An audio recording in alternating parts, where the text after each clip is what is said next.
Nelson Dellis, who I think he won the USA Memory Championship 5 times. He was on my podcast some time ago, and he was talking about how he's getting into all of these experiences and experiments.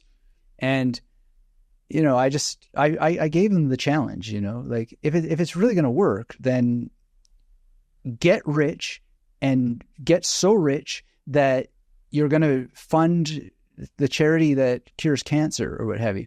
And sure. Like, I really lay down the gauntlet on that stuff because I'm just simply not interested in whether it works or not unless somebody is using the most massive bags of cash to the most prominent problems. And instead of tinkering around with the AI plagiarism, right? Why don't they just solve how I can get my emails delivered to people's inboxes?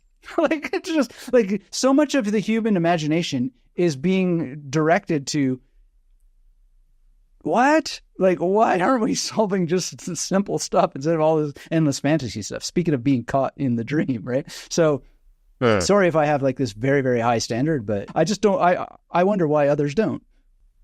That is an issue. I mean, I have that within, you know, even our reduced field of sports and things like this. One of my big issues across not just all endeavors, I don't understand, like you said, what qualifies you to speak on this? Well, it's actually that you love it, your essence, what you've done, and the results that you've had, these experiences that you can actually speak on them.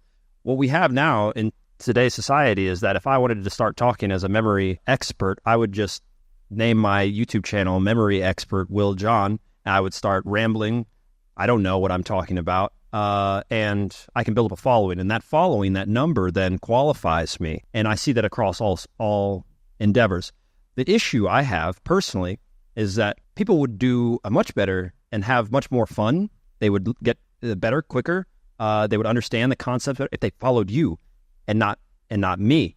And the only reason we don't discuss that is also because there's no life or death consequences to me doing that. Now, if I said I'm a doctor, a medical doctor, I'm a heart surgeon, right? And then there's another doctor who's gone through it. He's done it 25 years and he is a heart surgeon. You won't choose me.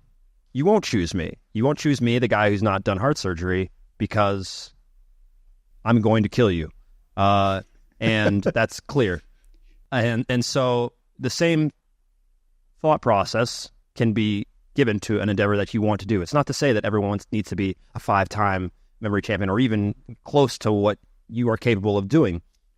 But I don't see the point in letting charlatan maybe is a bit harsh of a word, right? Because I know a lot of the people that do want to speak on those subjects just because they enjoy it to some degree, some of them.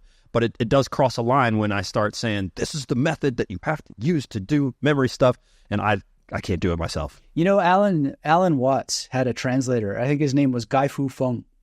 And Alan Watts said, man, this guy is the best translator that I ever had. And 𝗪𝗪𝗪 apparently used to love saying, I'm a charlatan, man. Like, and, you know, people would come against his ideas or whatever. And he said, of course I'm a charlatan. I mean, what else would I be? Right.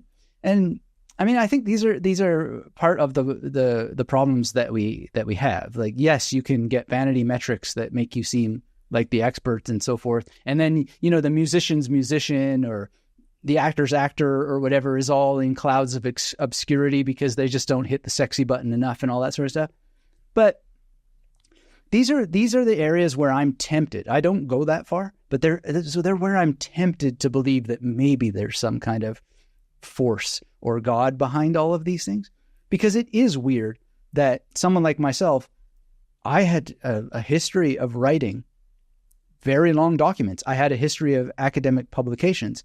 So when I came to write the first memory book that I did, which was just by accident, like I didn't go, hey, I'm going to go start a memory business. It's a bit of a longer story, but it just happened by accident that I wrote down this document that became my first book, etc.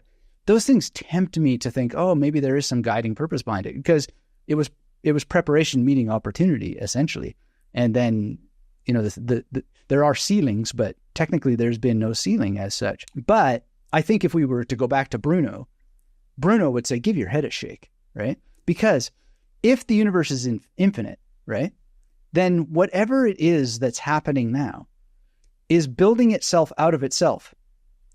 It's not like there's anything outside that is able to then engineer this, that, or the other thing.